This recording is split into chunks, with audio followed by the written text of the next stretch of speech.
పవన్ కళ్యాణ్ ఒక 15-20% చేర్చగలిగితే పరిస్థితి పవన్ కళ్యాణ్ గారు ఖచ్చితంగా సీఎం అవుతారు. జనసేనకు ఓట్లేస్తారు. టీడీపీకి ఓట్లేస్తారా లేదా అనేది నెక్స్ట్ సబ్జెక్ట్. జనసేనకు ఖచ్చితంగా ఓట్లేదు. చంద్రబాబు నాయుడు గారే ఖచ్చితంగా సీఎం అవుతారు. పవన్ కళ్యాణ్ గారి జీవితంలో సీఎం కాలేరు. ఇప్పుడు షర్మిల గారు వచ్చారు కదా ఆంధ్రప్రదేశ్లోకి. సో మరుసుపల్లి షర్మిల గారు ఓటును చెల్చలేరా? జగన్మోహన్ రెడ్డి ఓటమికి కారకులు కాలేరా? తన ఓటు మురిగిపోవాలా అనుకోవడం. ఎందుకు మురగడం అనే పదం వాడకూడదు. ఎందుకంటే నేను వాడతాను. గెలిచే పార్టీకే ఓటేయాలి రూల్ ఉందా? ఎందుకంటే ఒక 5 ఏళ్ళకి 10 ఏళ్ళకి వాళ్ళు కలుసుకుంటే నీకెందుకండి, మనకెందుకు? నా మాట ఒకటే, ఈనాటి ఓటమికి ఆమె కారకురాలు అవుతుందని నేను అభిప్రాయం. రాష్ట్రంలో అభివృద్ధి జరిగిందా లేదా? 130,000 ఉద్యోగాలు క్రియేట్ చేసి వాళ్ళందరినీ విలేజ్ల్లో స్లమ్ముల్లోనే వర్క్ చేసేటట్టు ప్రొవైడ్ చేశారు. అదే మోడీ గారు చంద్రబాబుతో ఎందుకు వేదిక పంచుకున్నాడు? ఆయన అంత మంచి అదే చెప్పి బీజేపీని నేనేం పెద్ద గొప్ప పార్టీ అని చెప్పడం లేదు, కాంగ్రెస్ గొప్ప పార్టీ అని చెప్పడం లేదు. మనకు సంబంధం లేని పార్టీలు అవన్నీ. నమస్తే, welcome to Dakshin TV. Candid talk షోలో భాగంగా ప్రముఖ హైకోర్టు లాయర్, వైఎస్ఆర్సీపీ పార్టీ నాయకుడు రఘునాథ్ రెడ్డి గారితో ఈరోజు మనం ముఖాముఖి కార్యక్రమం సాగిద్దాం. వెల్కమ్ టు దక్షిణ్ టీవీ అన్న. Thank you. ఏంటన్నా ఆంధ్రప్రదేశ్లో రాజకీయాలు, పొత్తులు ఎలా సాగుతా ఉన్నాయి? పొత్తులేముంది, ఇవాళ హాట్గా నడుస్తుంది. ఒకసారి వైఎస్ఆర్సీపీ పార్టీ ఎలా ఎస్టాబ్లిష్ అయింది, దాని హిస్టరీ ఏంది, అలాగే టీడీపీ ఏ సిచ్యువేషన్లో ఎస్టాబ్లిష్ అయింది, తర్వాత ఎలా మలుపులు తిరుక్కుంటా వచ్చింది లాస్ట్ ఆల్మోస్ట్ 40 years నుంచి అనే దాని గురించి ఒకసారి ఇండెప్త్ గా మనం పోతే బాగుంటుంది అనుకుంటున్నాం. చెప్పండి, మీ ఇష్టం. ప్రజలకు కూడా తెలియాల్సిన అవసరం కూడా ఉంది. పార్టీ ఏంటి, అందరూ ఈ రోజు జరిగే దాని గురించి అందరికీ అందరికి తెలియాల్సిందే.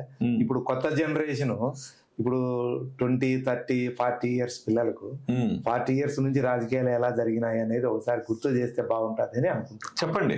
ఓకే, ఇప్పుడు ఫస్ట్ మనం వైఎస్ఆర్సీపీ ఎలా ఏర్పడింది, ఆ సిచ్యువేషన్ ఏందా అనే దాని గురించి డిస్కస్ చేస్తాను. ఇప్పుడు వైఎస్ఆర్ గారు 2004లో బంపర్ మెజారిటీతో కాంగ్రెస్ పార్టీని అధికారంలోకి తీసుకురావడం జరిగింది. దాని తర్వాత ప్రజారంజకంగా పరిపాలించడం జరిగింది. దాని తర్వాత అగైన్ మళ్ళీ నేను చేసిన పాలసీస్ కరెక్ట్ గా ఉంటే నాకు ఓటేయండి, నాకు మీన్స్ కాంగ్రెస్ కు ఓటేయండి అని చెప్పేసి ఏ పార్టీతో పొత్తు పెట్టుకోలేదు. ఆ రోజు ఒంటరిగానే పోటీ చేశారు. దాదాపు ఆల్మోస్ట్ 90% క్యాండిడేట్స్ లిస్ట్ కూడా ఆయనే తయారు చేయడం జరిగింది. మళ్ళీ అగైన్ మంచి మెజారిటీతోని, రీజనబుల్ మెజారిటీతో గెలవడం జరిగింది. కానీ మనకు బ్యాడ్ న్యూస్ ఏంటంటే ఆ టైంలో 2009 సెప్టెంబర్ 2వ తారీఖున ఆయన అకాల మరణం జరిగింది. యావత్ తెలుగు ప్రజానికము విలవిలలాడిపోవడం జరిగింది. దాని తర్వాత సబ్సిక్వెంట్ గా అందరూ కొన్ని వందల మంది ఆత్మహత్య చేసుకోవడం జరిగింది. అంటే గుండెపోటుతో చనిపోవడం కానీ, కొంతమంది బాధతో చనిపోవడం కావచ్చు, లేకపోతే కొంతమంది ఆత్మహత్య కూడా తట్టుకోలేని వాళ్ళు చేసిన వాళ్ళు ఏదన్నా కానీ ఫైనల్ గా వందల మంది చనిపోయినారు. అది ఎగ్జాక్ట్లీ ఫిగర్ మనం చెప్పలేము. అది ఓకే. అప్పుడు జగన్మోహన్ రెడ్డి గారు ఆలోచన చేసి, మా నాన్న కోసం ఇంతమంది చనిపోయినారంటే వీళ్ళందరూ నా ఫ్యామిలీ మెంబర్స్. ఫ్యామిలీ అంటే మేము 3-4 కాదు, వాళ్ళందరూ నా ఫ్యామిలీ మెంబర్స్ అని చెప్పేసి పావురాల గుట్ట దగ్గర ప్రతి ఫ్యామిలీని నేను వచ్చి పరామర్శించాలా అని చెప్పి డిసైడ్ చేసుకొని ఆ రోజు కమిట్మెంట్ ఇవ్వడం జరిగింది. ఆయన ఓదార్పు యాత్ర మొదలు పెట్టడం జరిగింది. ఆయన ప్రజాస్పందనను చూసి ఓర్వలేని గల్లీ నుంచి ఢిల్లీ వరకు ఉండే వృద్ధ నాయకులు, అసూయపరులు సోనియా గాంధీకి లేనిపోని అన్ని ఎక్కించేసి సోనియా గాంధీతో చెప్పించడం జరిగింది. అంటే దేశంలోనే అంటే ఆ రోజుకి ఆమె she one of the top leader. No doubt. అంటే ఎవడో చెప్పినాడని చెప్తే నమ్మేస్తుందా? అంటే అసూయ పరులు చెప్తే నమ్మి తనకున్న బలమైన వ్యక్తిని కోల్పోయడానికి ఇష్టపడతారా? అంటే ఇప్పుడు అది ఒక ఈగో అంటారు చూడు. Okay, ego. ఆమెకు పవర్ ఎక్కువైపోయింది, లైక్ ఏ డిక్టేటర్షిప్. ఆమెకు ప్రజల మనోభావాలను తెలుసుకుంటే సిచ్యువేషన్ ఆమెకు లేదు. ఒక లెవెల్ పవర్ వచ్చిన తర్వాత ప్రజలు మర్చిపోతారు. ఆ మర్చిపోయిన వాళ్ళందరూ అడుగంటి వినారు. పవర్ పెరిగే కొద్దీ ప్రజల దగ్గరికి ఇంకా దగ్గరికి పోగలిగిన వాళ్ళే ముందుకు వెళ్తున్నారు. ఆమెకు పవర్ పెరిగేటప్పటికి డిక్టేటర్షిప్ థింకింగ్ వచ్చేసింది. తెలుగు ప్రజలు మనోభావాలు ఏంది అంటే మన కాంటెస్ట్ వచ్చింది చెప్తున్నా, అట్లా మనోభావాలు తెలుసుకునింది అయితే అసలు 2014లో పార్టిషన్ చేసిండేదే కాదు, అటానమస్ గా పోతూ ఇచ్చేసిపోతారు ఎవరన్నా కానీ. అంటే రాజకీయ పరంగా మనం అనుకున్నట్టే కాదు, వాళ్ళు అనుకున్న స్ట్రాటజీలు కూడా కొన్ని ఉంటాయి కదా. వాళ్ళ స్ట్రాటజీలు ఏముంది, ఏపీ పెద్ద స్టేట్, మీరు అనుకున్నట్టు మీరు చాలా సింపుల్ గా చెప్తున్నారు. అదే కంటిన్యూ అయింటే, అదే జగన్ రెడ్డి మాన్య తెలంగాణలో కంటిన్యూ అయింటే ఈరోజు తెలంగాణలో అయినా రూలింగ్ లోకి వచ్చింది, ఒక 10 ఏళ్ల లేటుగా అయినా కూడా మొత్తానికి పోయి ఉండేది. కానీ మొత్తానికి పోయినా కొన్ని రోజుల తర్వాత ఇది సైకిల్. ఇప్పుడు ఇవాళ ఆపోజిషన్ లో కాంగ్రెస్ ఉండిండేది, సరే అది వేరే, మన సబ్జెక్ట్ డైవర్ట్ అయినా పక్కన పెడతాము. దాని తర్వాత ఏమైతేనేమి సోనియా గాంధీ ఓదార్పు యాత్ర స్టాప్ చేయమని చెప్పింది. జగన్మోహన్ రెడ్డి గారు ఇట్ ఈస్ నాట్ పాసిబుల్, నేను మా నాన్న నేర్పించిన సంస్కారం ఏంటంటే ఒకసారి కమిట్మెంట్ ఇచ్చిన తర్వాత ముందుకు వెళ్లాల్సిందే అని చెప్పడం జరిగింది. సరే మళ్ళీ యాక్సెప్ట్ చేయలేదు. చేయకపోతే ఆయన సింపుల్ గా ఛాలెంజ్ చేసి ఢిల్లీ పెత్తందారితనానికి ఇక్కడ ఛాలెంజ్ చేసి సింపుల్ గా రిజైన్ చేసి వాళ్ళ మదరు మన గౌరవనీయులు విజయమ్మ గారు కూడా రిజైన్ చేసి ఎమ్మెల్యే పదవికి బయటకు వచ్చి మళ్ళీ వైఎస్ఆర్సీపీ పార్టీ తరఫున ఇద్దరైనా ఇంకెవరన్నా రిజైన్ చేశారు. అప్పుడు ఆయన వద్దన్నాడు, రిజైన్ కాదు చేశారా, ఇంకా ఎవరైనా చాలా మంది చేశారు, 18 మెంబర్స్ చేశారు. ఫస్ట్ వాళ్ళు ఎవరు రిజైన్ చేయొద్దు, ఎవరిని సంప్రదించలేదు, ఫస్ట్ మేము రిజైన్ చేస్తున్నాము, మేము ఓదార్పు యాత్ర చేసుకోవడానికి ఇది సబ్జెక్టు. వాళ్ళు గెలిచిన తర్వాత చెప్పారు, ఎవరైనా కానీ పార్టీలోకి రావాలి అనుకుంటే అది తెలుగుదేశం కావచ్చు, కాంగ్రెస్ పార్టీ కావచ్చు, ఇంకొక పార్టీ కావచ్చు, ఫస్ట్ వాళ్ళ పార్టీకి కాకుండా వాళ్ళ పదవులకు కూడా రిజైన్ చేసి వచ్చి మన పార్టీ తరఫున నిలబడి గెలవాలి. ఇది కండిషన్.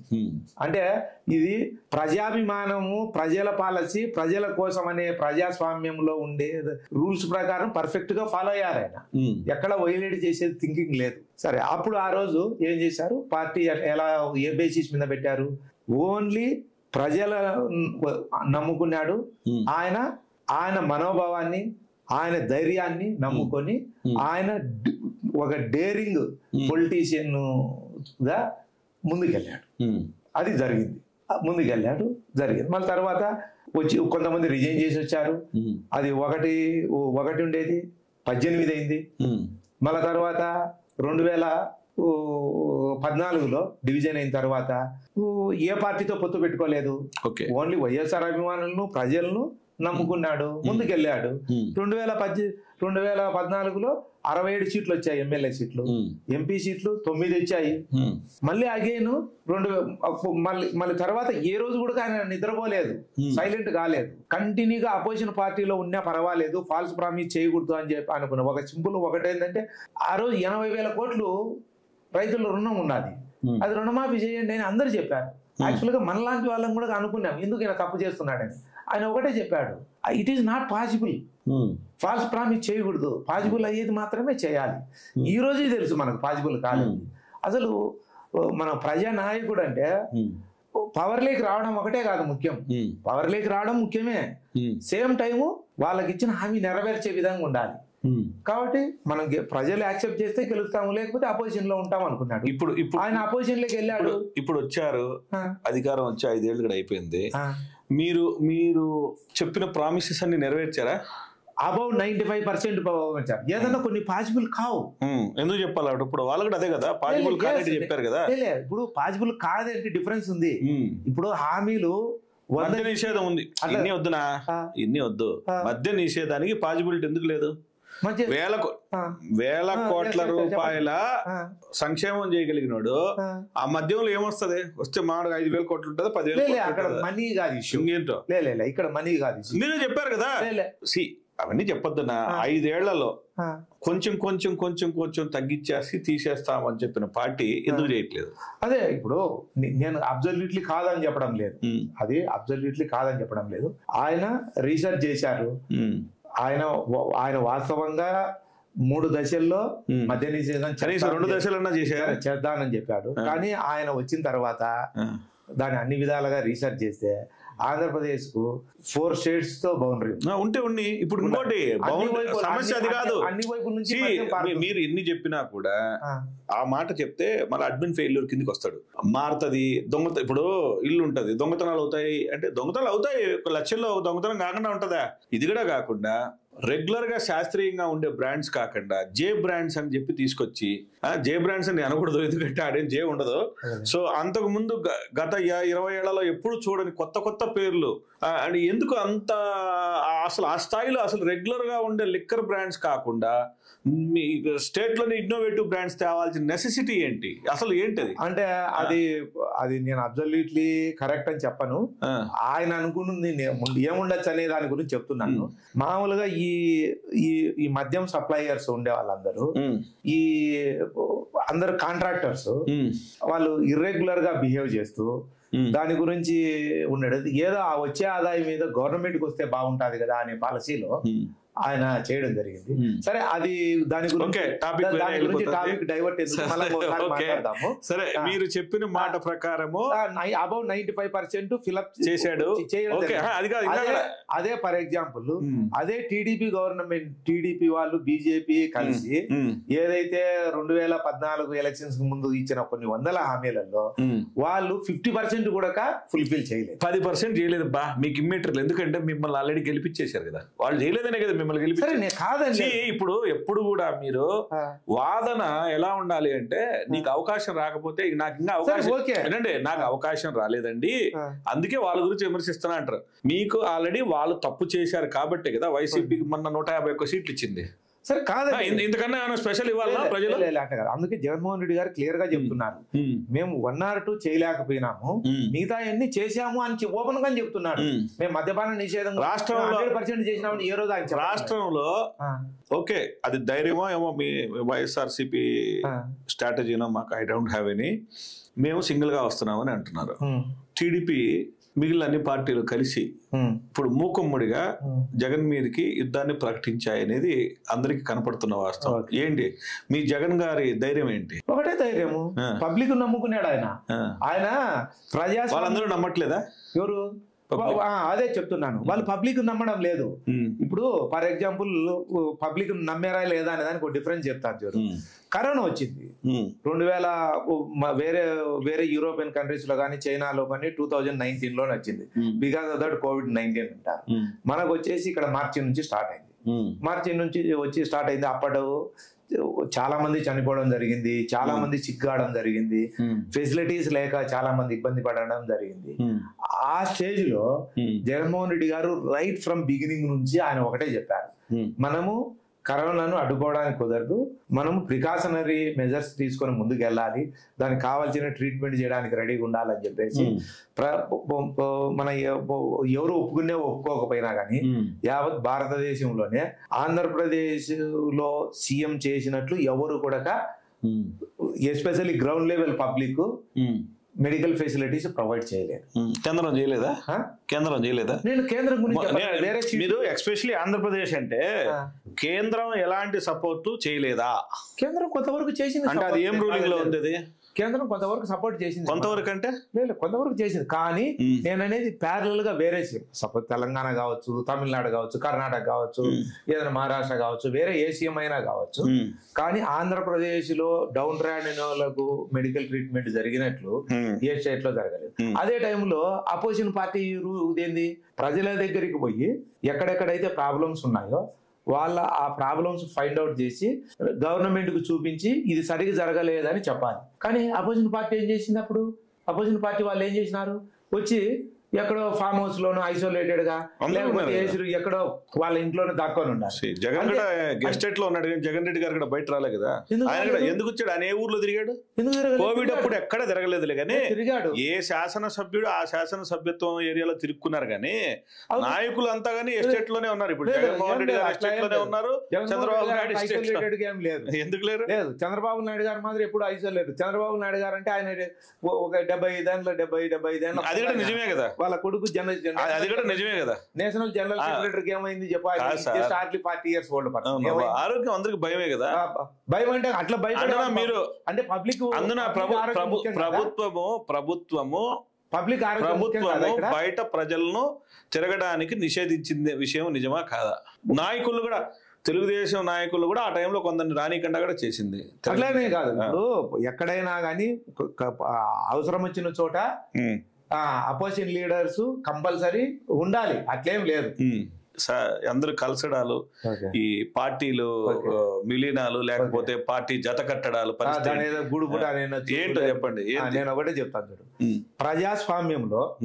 ప్రజాస్వామ్యంలో పొత్తులు పెట్టుకోవడంలో తప్పని నేను ప్రజాస్వామ్యంలో ఎప్పుడైనా కానీ ప్రజలు అనేది వెరీ ఇంపార్టెంట్.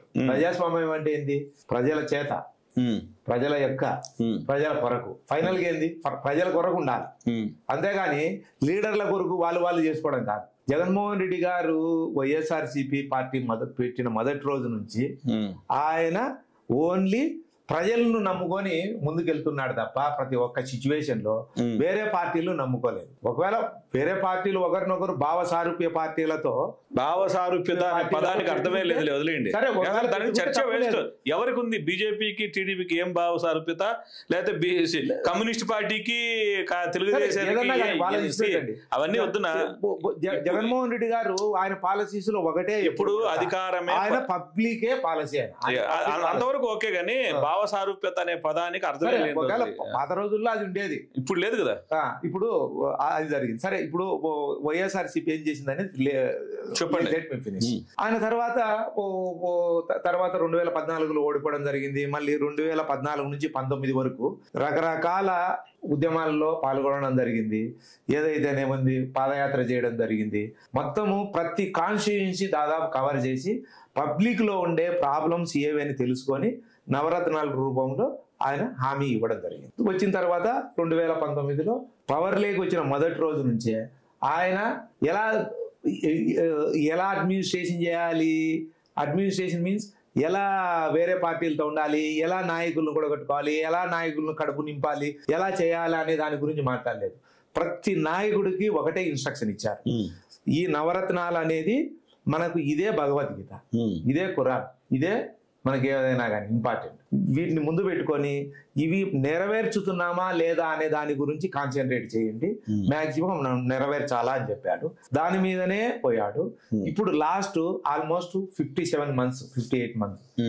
ఈ 58 months లో ఆయన ప్రతి ఒక్క కార్యకర్తకు ఒకటే చెప్తున్నాను, నాయకునికి, మనము ఈ నవరత్నాలు వాళ్ళ ముందుకు తీసుకెళ్ళండి, వాళ్ళకి ఏమన్నా అందినాయా లేదా అడగండి, వాళ్ళు అంది సాటిస్ఫై అయింటేనే మనకు ఓటు వేయమని చెప్పండి. వాళ్ళకు ఏమేమి అందాయో ఫ్రూట్స్ ఒక్కసారి గుర్తు చేయండి అని చెప్తున్నాడు తప్ప మీరు ఏదో విధంగా మ్యానిపులేట్ చేసి ఇట్లా చేసి అట్లా చేసి ఇట్లా చేసి ఏదో దీంతో పొత్తు పెట్టుకుని దాంతో పొత్తు పెట్టుకుని ఇట్లా చేసి అట్లా చేసి మనం పవర్లోకి రావాలా అనే స్లోగాన్తో ముందుకు వెళ్ళడం లేదు. సరే, ఇప్పుడు ఇది వైఎస్ఆర్సీపీ పాలసీ. అయితే నెక్స్ట్ అదే చెప్తానండి. ఇప్పుడు రాజకీయం అనేటప్పటికీ పొత్తులు పాలసీస్ వేరు, పొత్తులు వేరు. వద్దన్నా కూడా తెలుగుదేశానికి 40% ఓటింగ్ శాతం ఉంది. అంతకుముందు వైసీపీకి 47 ఎంత వచ్చింది. చెప్పండి.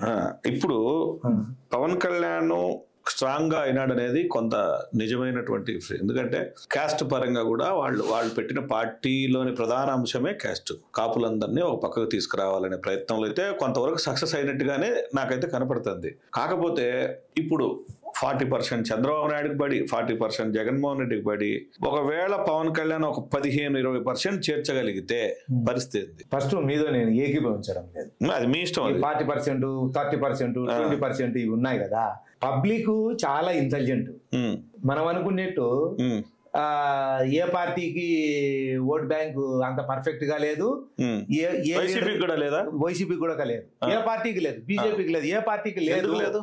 ఎందుకు లేదు అంటే ఓట్ బ్యాంక్ అనేది పర్ఫెక్ట్ గా ఉండదు, కొంత ఫేవరబుల్ ఉండదు. అదే లేనప్పుడు ఇప్పుడు మారిపోవచ్చు కదా. అదే నేను చెప్తాను, పవన్ కళ్యాణ్ 40% కావచ్చేమో, ఇప్పుడు 40% ఎందుకు, పవన్ కళ్యాణ్ 60% కూడా అనుకోవచ్చు.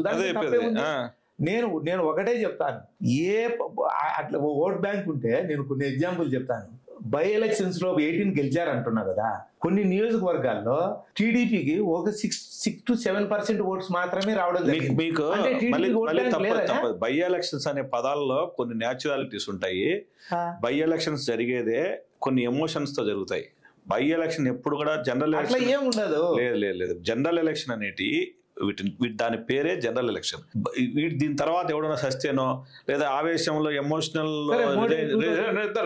రిజైన్ చేస్తేనో వచ్చి సీట్లకు దీనికి చాలా తేడా. ఎగ్జాంపుల్ చెప్తాను. బెంగాల్లో అంతకు మునుపు బీజేపీకి ఓట్ బ్యాంక్ ఏమీ లేదు. బీజేపీకి ఎప్పుడు కూడా 5 to 10% ఓట్ బ్యాంక్ కన్నా లేదు. ఓట్ బ్యాంక్ అనే దానికి ఓట్లు ఏ రోజు రాలేదు. మరి సడన్ గా మోడీ గారి ట్రెండ్ లో వచ్చారు.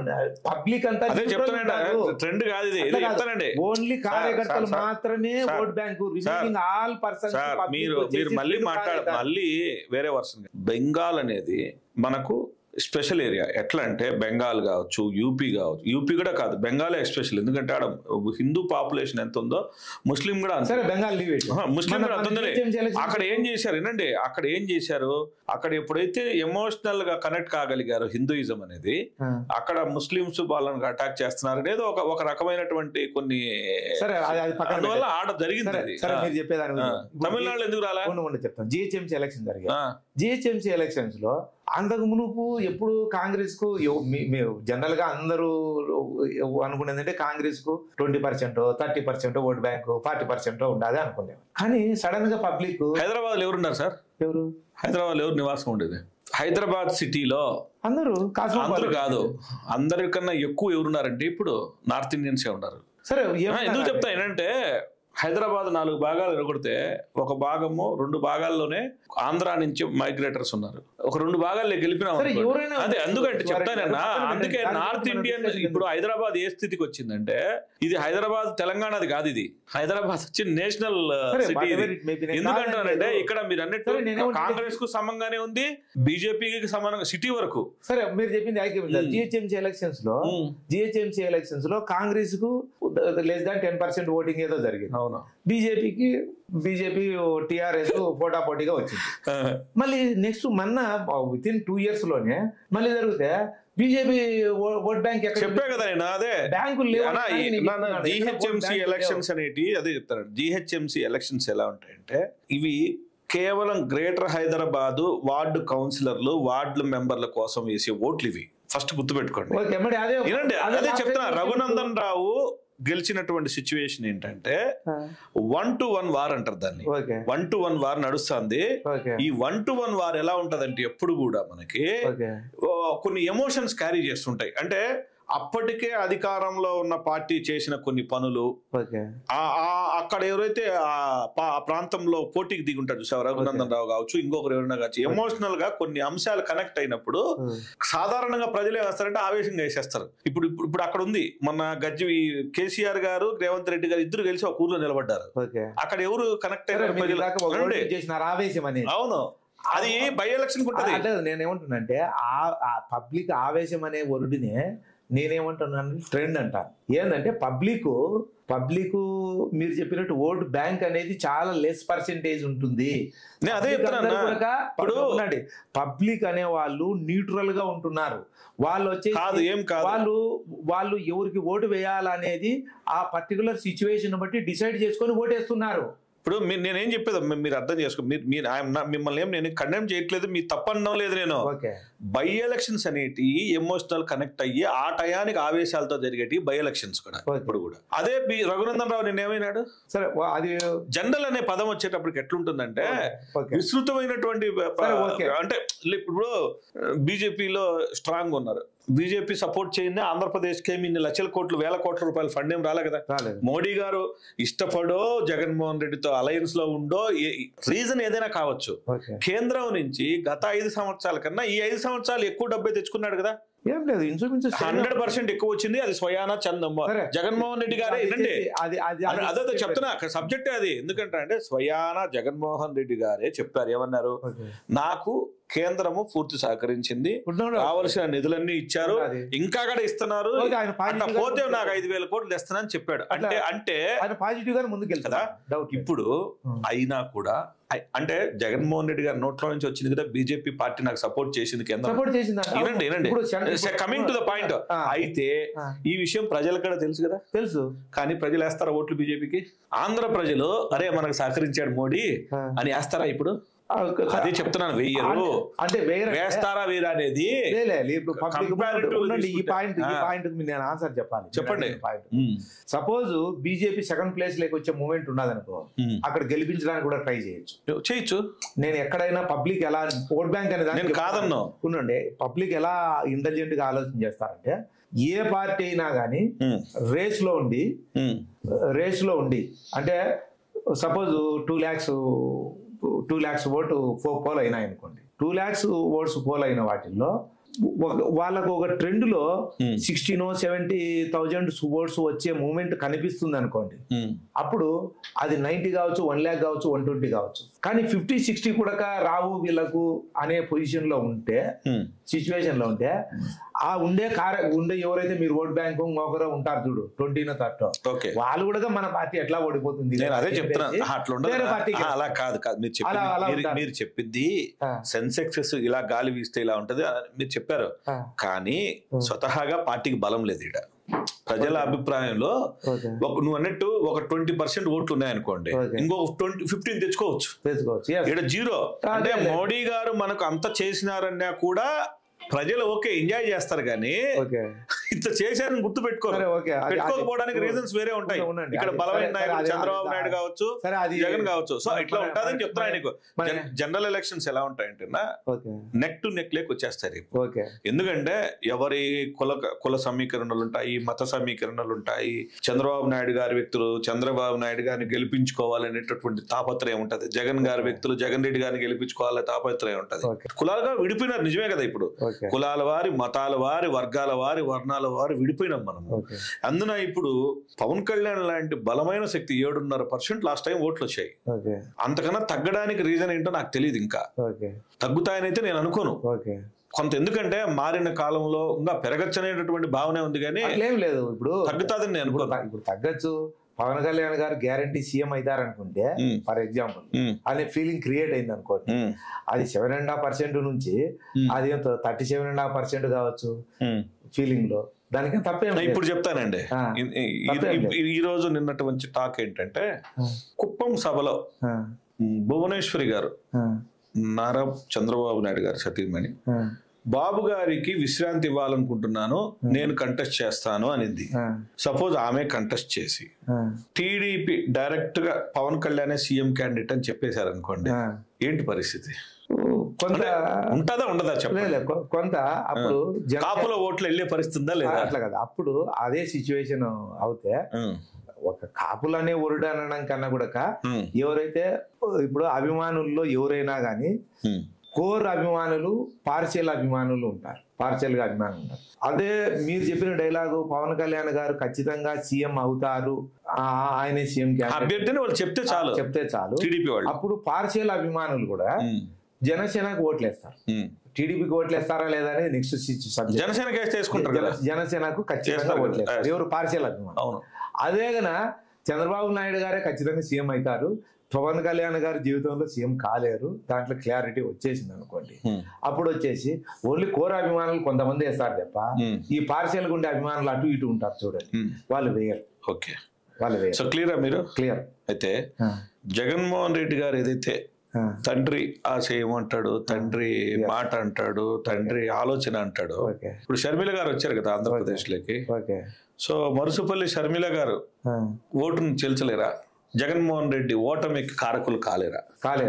ఎట్లా కాలేరు. ఎట్లా నేను ఇందాక అంటే ఆమె తండ్రి కదా? లేదు తండ్రి కాదనలేదు, నేను కాదనలేదు. ఒక సింపుల్ లాజిక్. ఇందాక నేను చెప్పే వర్షన్ అదే, మీ వర్షన్ మీరు ఉండొచ్చు. శర్మిల ప్లేస్ లో జగన్మోహన్ రెడ్డి గారు, జగన్మోహన్ రెడ్డి గారి ప్లేస్ లో శర్మిల ఉన్నారు అనుకోండి, అప్పుడు కూడా శర్మిలానికి ఓట్లు వేస్తారు తప్ప జగన్మోహన్ రెడ్డి గారికి ఓటు ఎవరు. ఎవరైనా కానీ వైఎస్ఆర్ అభిమాని అనేవాడు వాడి ఓటు మురిగిపోవాలని ఎవరు అనుకోరు. ఏ వైఎస్ఆర్ అభిమాని కూడా తన ఓటు మురిగిపోవాలా అనుకోడు. ఎట్లా అవుతుంది మురిగిపోవడం? ఆమెకు వేస్తే ఓటమి. రాజకీయాలు అనేటివి ఇప్పుడు కూడా అలా తప్పదు. ఎందుకు మురగడం అనే పదం వాడకూడదు. ఎందుకంటే నేను వాడతాను, గెలిచే పార్టీకే ఓటేయాలని రూల్ ఉందా? అట్లా కాదు, గెలిచే పార్టీ అభిమాని. నేను రూల్ అని చెప్పడం లేదు, అభిమాని నాట్ రూల్. ఆయన అభిమాని ఎవరైతే ఏ కాన్స్టిట్యూన్సీ లేదు సార్, అభిమాని ఎవరైతే ఆ రాజశేఖర్ రెడ్డి గారి అభిమాని అయితే ఇద్దరిలో ఒకరినే ఎందుకు చూస్ చేసుకోవాలి? ఇప్పుడు నేను అడిగింది ఒకటే సింపుల్ క్వశ్చన్. అదే అంటే ఎవరైతే అదే నేను అంటున్నాను, నేను రివర్స్ చెప్పాను కదా. ఇవాళ శర్మిల గారే లీడింగ్ లో ఉండొచ్చు, లీడింగ్ లో ఉండి గెలిచే పొజిషన్ లో ఉండి జగన్మోహన్ రెడ్డి గారు బాటం లో ఉన్నారనుకోండి, అందరూ శర్మిల గారికి ఓటేసినారు. ఏ భావ సారూప్యతతో ఆమె బయటకు వెళ్ళిందో అది నాకు తెలియని విషయము. సరే, నాకు తెలియని విషయం. అయితే ఇదే పార్టీలో గతంలో ఆమె కష్టపడిందా లేదా? కష్టపడింది, నో డౌట్. సో దానికి వాల్యూ లేదా? వాల్యూ లేదని నేను ఎందుకు చెప్తాను? అదే జరుగుతుంది కదా. వాల్యూ ఉంది. ఇప్పుడు ఆమె ఆ పార్టీలో ఉంటే పార్టీకి మూలాలు ఏర్పరిచిన క్రమంలో తన యొక్క వంతు కష్టం ఉందా లేదా? సరే, ఇప్పుడు మనకు తెలియని సబ్జెక్ట్ ఎంతో ఉంటుంది. తెలియని అవసరం లేదు. చూడండి, ఉండండి, మీరు అడిగిన క్వశ్చన్ నేను ఒక్కటే చెప్పండి. మీరు ఫస్ట్ అడిగిన క్వశ్చన్ ఒకటే చెప్తాను. ఈ పార్టీలో ఉండే ఓట్ బ్యాంక్ ను, ఓట్స్ ను శర్మిల గారు చీల్చి ఓడిపోవడానికి కారణం కావచ్చు అనేటటువంటి మీరు అన్నారు కదా. అబ్సల్యూట్లీ కాదు అని చెప్తాను. ఎందుకంటే అదే చెప్పినాను కదా, రివర్స్. నేను కాదని లేదన్నా. ఇప్పుడు చెప్తాను, మీరు వైఎస్ఆర్ అభిమాని అనేవాడు కూడా, వైఎస్ఆర్ కూడా మన పర్సన్ ఆడ పైన ఉండాలనుకుంటాడు తప్ప ఇద్దరు ఇక్కడ 3 ఇక్కడ 5 10 ఓట్లు అపోజిషన్ పార్టీని గెలిపియాలని ఎవరు అనుకోరు. మీరు ఇప్పుడు చెప్తున్నా కదా, ఇప్పుడు అనుకుంటుంది కదా, మీరు అభిమానంతోనే మాట్లాడుతున్నారు. కానీ ఎలాగైతే మన పవన్ కళ్యాణ్ అనేటువంటి వ్యక్తి తెలుగుదేశానికి అడ్వాంటేజ్ కాబోతున్నాడో, లేదా తెలుగుదేశం పవన్ కళ్యాణ్ కి అడ్వాంటేజ్ కాబోతుందో, అలాగే ఈమె రాక అందున కాంగ్రెస్ కి రాక జగన్ కి ఫెయిల్యూర్ అవ్వచ్చు కదా అని అంటున్నా. నేను కాదని నేను అంటున్నా. సరే, ఓకే, సరే, అది మన లెవెల్ సబ్జెక్ట్ కాదు. ఏదో మీరు అడిగినారు, నేను చెప్పినాను. కానీ వాళ్ళు చాలా పెద్దవాళ్ళు, మన గురించి ఎందుకు రేపు వాళ్ళిద్దరు మళ్ళా ఇప్పుడు ఫ్యామిలీలో అందరి నేను ఒకటే మెసేజ్ ఇచ్చేది, అందరి ఫ్యామిలీలో 100కు 10 ఫ్యామిలీలలో ఇట్లాంటి సిచ్యువేషనే ఉంటది. అందరు కలిసే పని చేస్తారు, కలిసే వ్యవసాయం చేస్తారు, కలిసే పంట పండిస్తారు, కలిసే ఆ డబ్బులతో మళ్ళీ ఆస్తులు కొంటారు, బిజినెస్లు చేస్తారు, చాలా పైకి పోతారు. పైకి తర్వాత ఏదో వాళ్ళ మధ్యలో డిస్ప్యూట్స్ వచ్చి భయంకరంగా ఉంటాయి. కొంతమంది ఏదో సైలెంట్ గా సరేలే తిన్నీలే మన వాడేలే అనుకుంటారు, లేకుంటే మన చెల్లెలే, మన అక్కేలే, మన అన్నేలే. నేను ఆస్తుల గురించి మాట్లాడలేదన్నా. నేను ఈడ కేవలం ప్రజాబలాన్ని పంపకమే చూస్తున్నా కానీ అట్లని కాదు, డిస్ప్యూట్ చెప్తున్నాను. అవన్నీ నాకు అవసరం లేదు. 100కు 1 or 2 కేసెస్ లో మన ఫ్యామిలీస్ లో కూడా ఉంటాయి, ఉంటాయి. మళ్ళా ఏదో ఒక సిచ్యువేషన్ లో నేనైతే ఎప్పుడు కోరుకుంటున్నాను, మళ్ళా ఏదో ఒక సిచ్యువేషన్ నేను ఒక 5 ఏళ్లకో 10 ఏళ్లకో వాళ్ళు కలుసుకుంటారు. మనం ఎక్కువ దాని గురించి నేను అంతవరకు మాట్లాడదలుచుకోలేదు. కేవలము ప్రజాబలాన్ని ఆమె విడగొట్టలేదు అంటాను. నేను ఎక్కువ డిస్కస్ చేయను. ఎందుకంటే ఒక 5 ఏళ్లకు 10 ఏళ్లకు వాళ్ళు కలుసుకుంటే నీకెందుకండి, మనకెందుకు? నా మాట ఒకటే, ఈనాటి ఓటమికి ఆమె కారకురాలు అవుతుందని నీ అభిప్రాయం. నా అభిప్రాయం కాదు. ఏ వైఎస్ఆర్ అభిమాని వేయడు. అపోజిషన్ గెలిపియాలని ఏ వైఎస్ఆర్ అభిమాని అనుకోడు. కమింగ్ టు ద పాయింట్, రాష్ట్రంలో అభివృద్ధి జరిగిందా లేదా? అభివృద్ధి 5 ఏళ్లలో జరగలేదనేది తెలుగుదేశం వారి స్పష్టమైనటువంటి వాదన. అభివృద్ధి, what is the meaning of అభివృద్ధి? నాకు మీరే చెప్పాలా. మీరు ఏం చేశారో చెప్పాలి కదా. చెప్పండి. అభివృద్ధి అంటే 2 రకాల అభివృద్ధి. అభివృద్ధి అంటే ఎవరైనా కానీ ఒక దారిద్ర్య రేఖ నుంచి పైన ఉండే వాళ్ళు ఇంకా పైకి వెళ్ళిపోతూ ఉండడం అనేది ఒక అభివృద్ధి. దారిద్ర్య రేఖ ఉండే వాళ్ళ కింది పొజిషన్ లో ఉండే వాళ్ళు పైకి తీసుకురావడము, వాళ్ళకు కూడా అన్ని అందుబాటులోకి తీసుకురావడము, అన్ని సదుపాయాలు తీసుకురావడం అనేది అది ఒక టైప్ ఆఫ్ అభివృద్ధి. ఓకే, అభివృద్ధి. మన ఓవరాల్ గా అందరూ ఎక్స్పెక్ట్ చేసేది ఏంటంటే అందరు ఎక్స్పెక్ట్ చేసేది ఓ మంచి పెద్ద కార్పొరేట్ కాలేజ్ ఉండాలి, ఒక మంచి పెద్ద కార్పొరేట్ కంపెనీ ఉండాలి, లేకుంటే ఏదో ఇంకా అందరికి అంటే చాలా హైప్ ఒక స్టార్ హోటల్స్ బ్రహ్మాండంగా ఉండాలి. ఇది అభివృద్ధి అనుకుంటారు. కానీ జగన్మోహన్ రెడ్డి గారు అనుకునేది అది అభివృద్ధి కావచ్చునేమో కానీ అది ఒక్కటే అభివృద్ధి కాదు. అది ఒక్కటే అభివృద్ధి కాదు. దారిద్ర్య రేఖకు దిగువన ఉండే వాళ్ళు కూడా అభివృద్ధి చెందినప్పుడే అది అభివృద్ధి అనే పాలసీలో ముందుకెళ్ళారు ఫండమెంటల్. దాంట్లో భాగంగా డౌన్ ట్రాడన్లో ప్రతి స్లమ్ లో ఒక టౌన్లలో అయితే లేకపోతే ప్రతి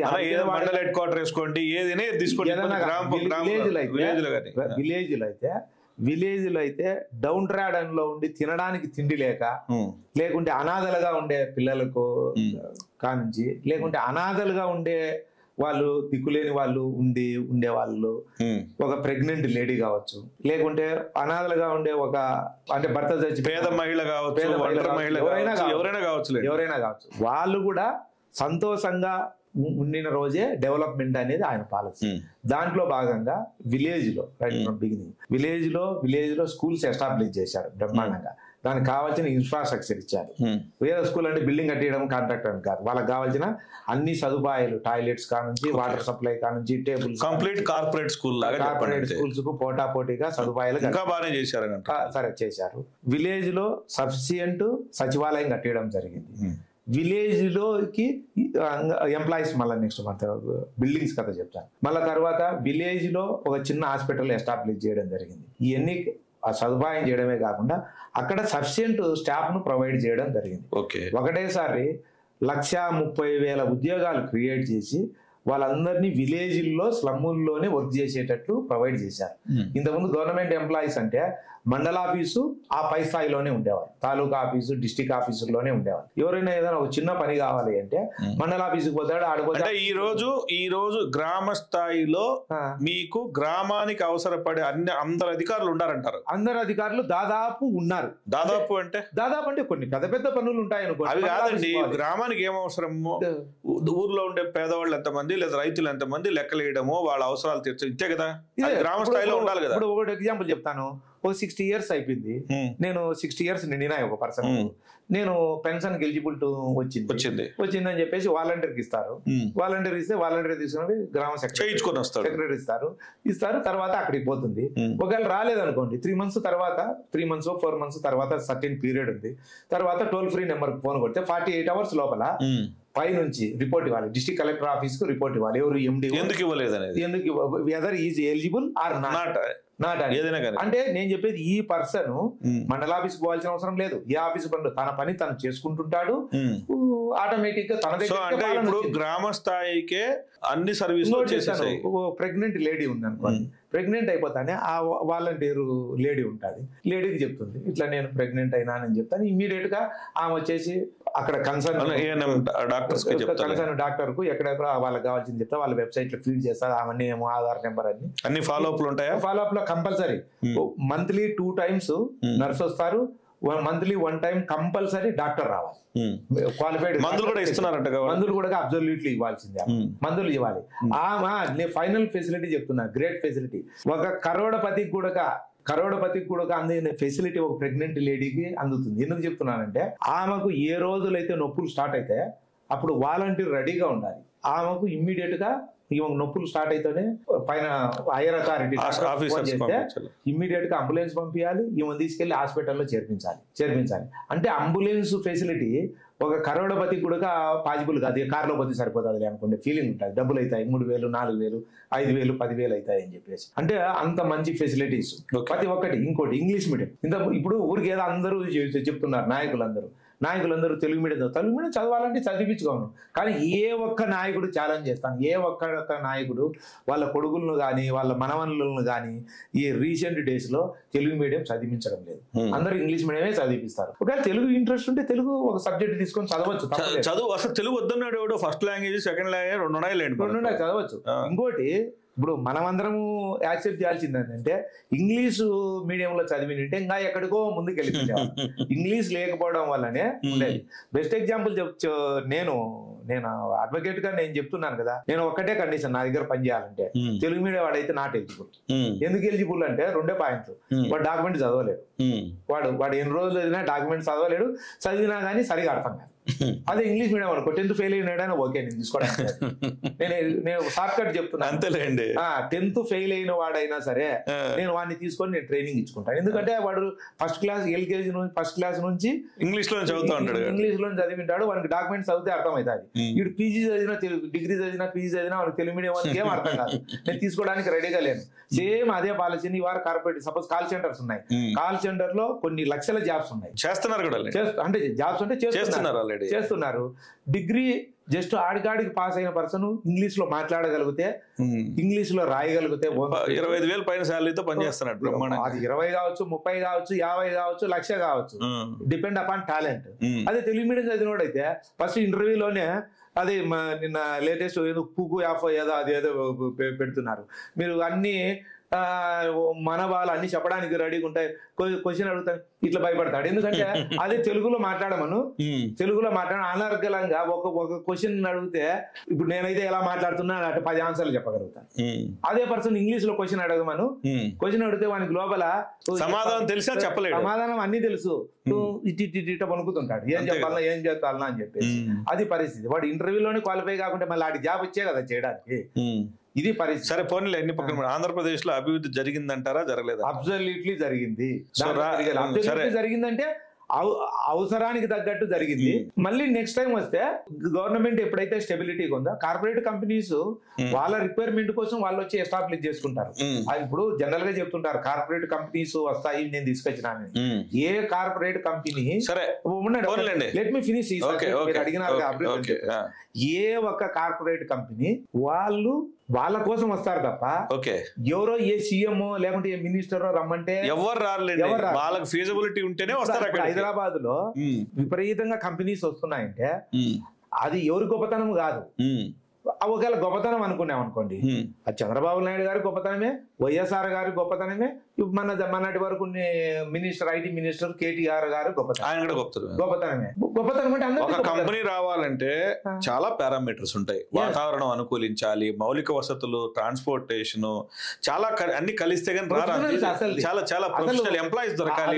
ఎవరికి తెలియని ఒక ఇన్ఫర్మేషన్ చెప్తాను, చాలా మంది తెలియదు చెప్తాను. నేను 97 లో నాతో పాటు అందరూ మెయిన్ ఫ్రేమ్ చేసి, నేను కూడా మెయిన్ ఫ్రేమ్ కొన్ని రోజులు జాయిన్ అయ్యా, తర్వాత జాబ్ వచ్చింది, అది వేరే స్టోరీ.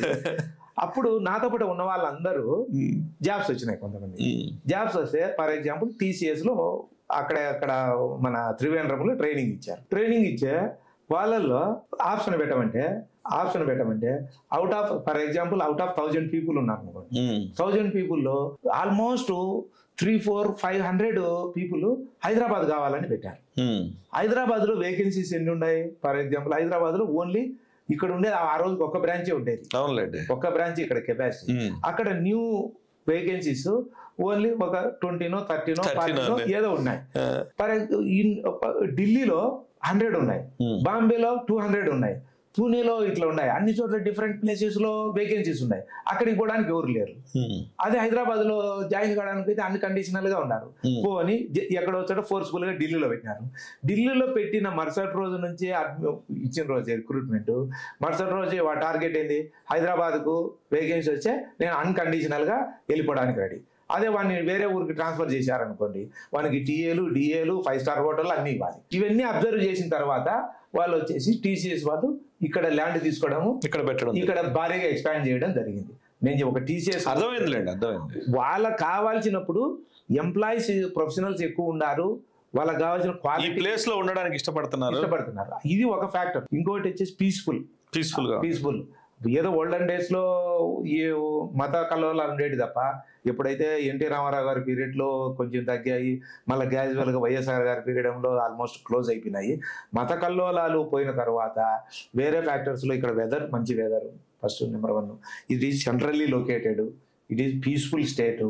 హైదరాబాద్ అనేది పీస్ఫుల్. ఇంకోటి వచ్చేసి లోకలిజం చాలా తక్కువ ఉంది. ఎందుకంటే ఎస్పెషల్లీ నార్త్ ఇండియన్స్ అందు కూడా ఏ నార్త్ ఇండియన్స్ హైదరాబాద్ లో అబ్జర్వ్ చేయండి, ఏ నార్త్ ఇండియన్ తో తెలుగు మాట్లాడేవాడు వానికి హిందీ రాకపోయినా కానీ నార్త్ ఇండియన్ హిందీలో వచ్చి రాకపోయినా అంటాడు అంతే తప్ప మనకు వానికి తెలుగు నేర్పించడానికి ట్రై చేయడు. అదే తమిళనాడులో అనుకో వానికి ఇంగ్లీషు హిందీ వచ్చినా కానీ వాడు ఖచ్చితంగా తమిళ మాట్లాడతాడు. That is there weakness. Overall గా ఆంధ్రప్రదేశ్ లో ఇంకా ఏది డిసైడ్ కాలేదు. రాబో కాలంలో ఈ పొత్తులు, జగన్ గారేమో ఒంటరిగా వెళ్తానంటున్నాడు. మరి బీజేపీ, టీడీపీ, జనసేన, కాంగ్రెస్ ఇవన్నీ ఒకటైపోతున్నట్టుగా కనపడుతుంది. అసలు కంప్లీట్ చేయలేదు. ఇప్పుడు పొత్తులు అనే దాన్ని పబ్లిక్ ఎలా నమ్ముతారనే దానికి కొంచెం క్రెడిబిలిటీ ఉండాలి కదా. టీడీపీ ఎట్లా ఏర్పడిందో ఒకసారి స్పీడ్ గా చెప్తాను. ఇప్పుడు టీడీపీ ఏర్పడడానికి కారణం ఏమి ఫస్ట్ మనం చూడాలి సిచ్యువేషన్. నాకు తెలిసినంత వరకు 1978 నుంచి 83 వరకు 4 సీఎంలు మారారు. అందరూ కూడా షీల్డ్ కవర్ సీఎం అని. అప్పుడు సీఎం సోనియా గాంధీ కన్నా డబల్ ఇందిరాగాంధీ గారు. ఇక్కడ ప్రజల్లో ఏమనుకుంటారు, ఎమ్మెల్యేలు ఏమనుకుంటారో సంబంధం లేదు.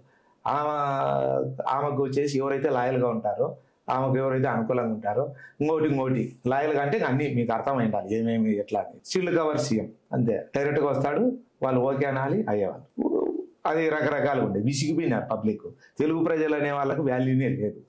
అప్పుడు రామారావు గారు అబ్జర్వ్ చేసి ఈ టైంలో అపోజిషన్ లో సరిగా ఎవరు లేరు, నేను పార్టీ పెడితే బాగుంటుంది, నాకు సీనియారిటీ వచ్చింది చాలు అని చెప్పేసి 1980లో పార్టీ ఎస్టాబ్లిష్ చేయడం జరిగింది. ఆ రోజు చంద్రబాబు నాయుడు గారు ఎక్కడ ఉన్నారు? కాంగ్రెస్ గవర్నమెంట్ లో మినిస్టర్. పార్టీ ఎస్టాబ్లిష్ చేసినప్పుడు వచ్చినారా? రాలేదు. 1983లో భారీ మెజారిటీతో గెలిచారు. అప్పుడు ఆయన కమ్యూనిస్ట్ పార్టీతో పొత్తు పెట్టుకున్నారు. ఆ రోజు ఆయన పాలసీ ప్రకారం బాబా సారూప్యం పార్టీ అని పెట్టుకున్నారు. సరిపోయింది. 85లో మళ్ళీ ఏదో జరిగింది, మళ్ళీ గెలిచారు. 89లో ఓడిపోవడం జరిగింది. ఓడిపోయిన తర్వాత ఆయన వాళ్ళ ఫ్యామిలీ ఎవరు పట్టించుకోకుండా ఉంటే ఎందుకో ఆయన వచ్చేసి లక్ష్మీ పార్వతి గారు దగ్గర కావడం జరిగింది. ఆమెను ఓపెన్ గా పెళ్లి చేసి ప్రజాక్షేత్రంలోకి తీసుకెళ్లారు. ఆమెతో కూడా ప్రచారం చేపించారు. పబ్లిక్ యాక్సెప్ట్ చేశారు. 94లో భారీ మెజారిటీతో గెలిచింది. అట్లా ఇట్లా కాదు. ఇప్పుడు ఎవరైతే జగన్మోహన్ రెడ్డి గారి నాయకత్వంలో 151 అంటే 86% సీట్స్ తో గెలిచారో అప్పుడు వచ్చేసి దాదాపు 90% సీట్స్ గెలిచారు. ఓన్లీ అవుట్ ఆఫ్ 18 సీట్లు ఉన్నాయండి ఆ రోజు. ఓన్లీ 25 సీట్స్ కాంగ్రెస్ కు, అవుట్ ఆఫ్ 25 కూడా కాదు. సరే ఏదన్నా కావచ్చు. అంత దారుణమైన పొజిషన్ లో అంత భారీ మెజారిటీతో ఎన్టీ రామారావు గారిని ఓట్లేసి గెలిపించారు. ఆయన గెలిచిన సంవత్సరం కూడా గడవక ముందే మొత్తం చంద్రబాబు నాయుడు గారిని మళ్ళీ దగ్గరికి తీశారు. చంద్రబాబు నాయుడు గారు అన్ని పవర్స్ ఇచ్చారు. ఆయన్ను ఫైనాన్స్ మినిస్టర్ గా పెట్టారు, అన్ని చేశారు. ఫైనాన్స్ మినిస్టర్ గా పెడితే మొత్తం అంతా లేనిపోనివన్నీ క్రియేట్ చేసేసి, సరే ఏదన్నా కానీ ఆయనకు పార్టీ పాలసీస్ నచ్చలేదు. ఆయన ఎన్టీ రామారావు గారు మద్యపాన నిషేధం పెట్టేశారు. అట్లా ఇంకోటి మనం చర్చించుకోవాల్సింది, ఆయన పబ్లిక్ పాలసీ ఎట్లుండేదంటే ఎంతసేపు ఉన్నా కానీ బడుగు బలహీన వర్గాల గురించి ఆలోచన చేసేవాళ్ళు. అంతకు మునుపు కాంగ్రెస్ గవర్నమెంట్ లో ఉండే ఇంజనీరింగ్ కాలేజెస్ లో కానీ, మెడికల్ కాలేజీలో కానీ, ఇంజనీరింగ్ కాలేజీలో 1,00,000 పైన పెట్టి అమ్ముకుండేవాళ్ళు. ఎన్టీ రామారావు గారు ఎంసెట్ తీసుకురావడం జరిగింది. ఎన్టీ మహాన్ బాబు తీసుకొచ్చి ఓన్లీ 5,000 ఫీజు ఇంజనీరింగ్. ఏదైనా మంచి ప్రొఫెషనల్ కోర్సు ఎంబీఏకైనా కానీ ఓన్లీ. కొత్త కాలేజీలు ఇవ్వలేదు. ఇంకోటి మేనేజ్మెంట్ కు ఒక్క సీటు కూడా లేదు. ఒక్క సీటు కూడా manager. Suppose for example Kanduluru Reddy college వాళ్ళకి సంబంధించిన పిల్లడు ఒక్కడు కూడా ఉంటాడు. చూసుకోండి 1984 నుంచి కందులూరు రెడ్డి గారి కాలేజ్ అప్ టు 95 ఆ 11 years లో ఒక్కడు కూడా ఉన్నాడు. మొత్తం అంతా మెరిట్ బేసిస్ మీదనే. Only 5,000 rupees fee. అలాంటి పాలసీస్ తీసుకొచ్చారు. మద్యపాన నిషేధం చేశారు. 95లో చంద్రబాబు నాయుడు గారు, మీకు అందరికీ తెలిసిందే, నేను నా నోటితో చెప్పకూడదు, అది గూడు గుటాన్ని చేసినాడో చాణక్యుని తనొచ్చు, లేకుంటే జిత్తులు మారితనం వాళ్ళ ఇష్టం లేండి. వాళ్ళ అధికారంలోకి రావడానికి ఏదైనా చేసి పార్టీని లాగేసుకున్నాడు. ఆ పార్టీని లాగేసుకోవడమే కాదు, ఆయన పాలసీస్ కూడా వెన్నుపోటపరచారు చేస్తారు. అంతే కదా. ఆయన వేరు, ఇప్పుడు మారిన వ్యక్తి ప్రకారం మారినట్టే ఉంటాయి. ప్రైవేట్ కాలేజీలు పుట్టలు పగిలినట్టు డబ్బులు తీసుకొని పర్మిషన్లు ఇచ్చారు. ప్లస్ మేనేజ్మెంట్ కోటా అని చెప్పేసి స్లోగా పెంచుకుంటూ పోయి మొత్తం ఇప్పుడు ఇవాళ మొత్తం మేనేజ్మెంట్ కోటాలోనే దండిగా సీట్లు లక్షలకు అమ్ముకోవడం జరుగుతాయి. ఆ కాలేజీలు కూడా అలానే చేశారు. సేమ్ మద్యపాన నిషేధం ఉండేది, మద్యం ఏర్ లైఫ్ పారించడం జరిగింది. కొత్తగా తీసుకురావడం కష్టం, కానీ ఉండేదాన్ని రన్ చేయడానికి ఏమైంది, మద్యం ఏరు పారించడమే జరిగింది. సరే అది వాళ్ళకు అంతవరకు ఉండింది పొత్తి ఊరితో కమ్యూనిస్ట్ పార్టీతో, ఇంకా అన్ని వదిలేసినారు. మొత్తం పోయి మళ్ళీ కాంగ్రెస్ కు సపోర్ట్ చేయడం జరిగింది. కాంగ్రెస్ సపోర్ట్ చేసి మన కాంగ్రెస్ జనతాదళ్ ఇవి అన్ని కలిపి మన దేవగౌడ గారు కావచ్చు, గుజరాల్ గారు కావచ్చు, లేకపోతే మోగర్ కావచ్చు ఉండడం జరిగింది. ఫైనల్ గా అది వాళ్ళతో మళ్ళీ కొట్లాడి వాళ్ళను వదిలేసి ఆయన అబ్జర్వేషన్ ఎలా ఉంటుందో అనేది చెప్తున్నాను. వాజ్పేయి గారికి ఫుల్ ట్రెండ్ వచ్చింది 1999 లో. ఆయన ఇమీడియట్ క్యాచ్ చేసేసి బీజేపీ తెలివే కదా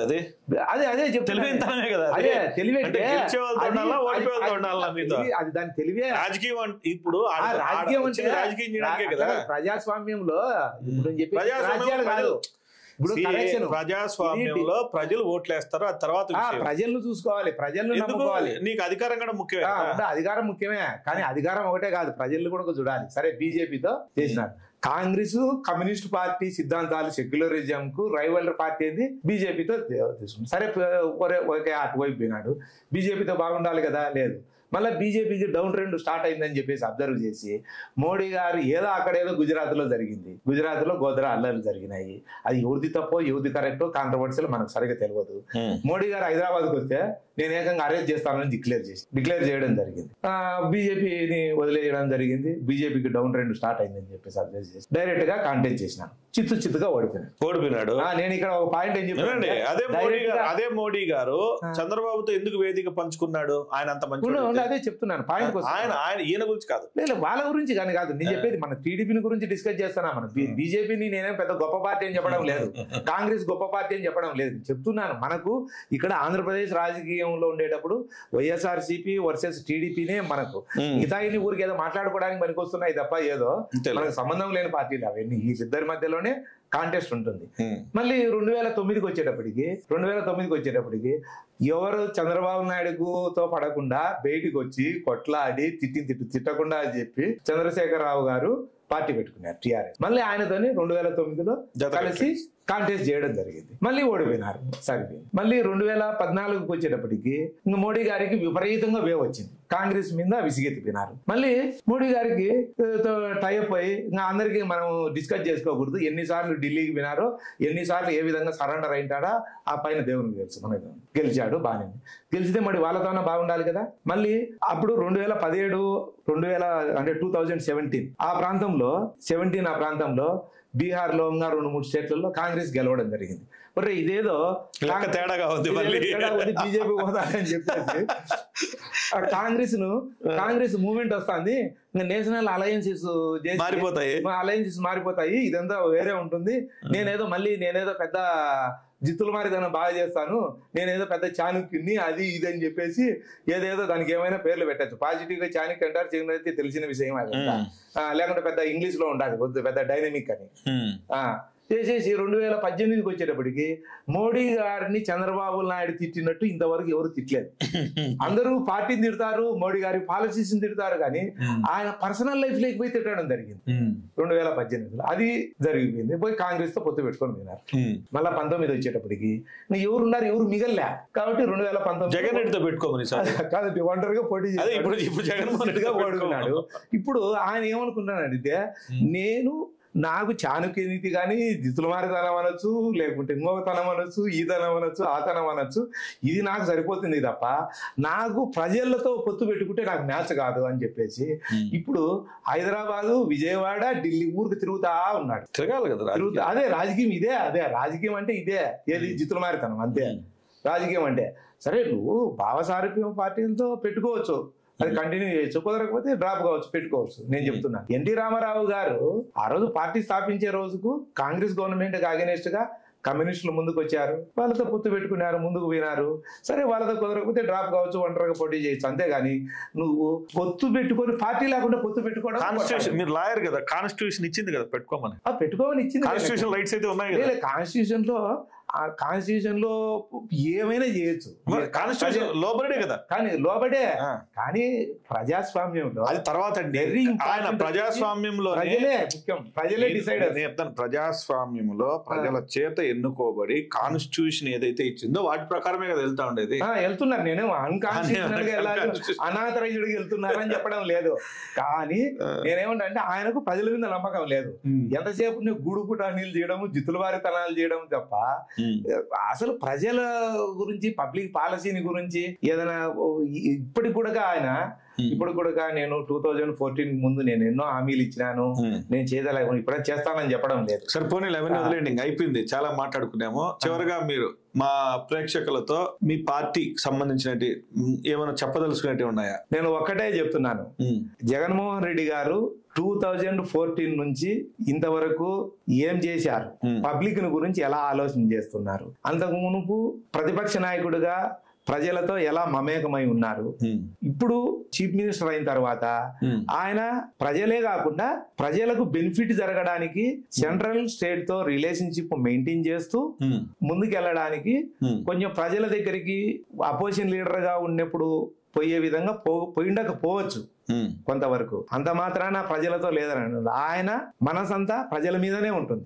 ప్రజలకు ఎలా బెనిఫిట్ జరగాలి, ఎస్పెషల్లీ డౌన్ ట్రాడ్ అని ఎలా బెనిఫిట్ జరగాలి అనే దాని మీదే ఉన్నారు. ఆయన చెప్పే స్లోగాన్ ఒక్కటే, మీకు నేను ఉండడం వల్ల మంచి జరిగింటే ఓటేయండి, మంచి జరగకపోతే మీ ఇష్టం, మంచి జరగకపోతే మీ ఇష్టం అంటున్నారు తప్ప ఆయన పాలసీ ఇది.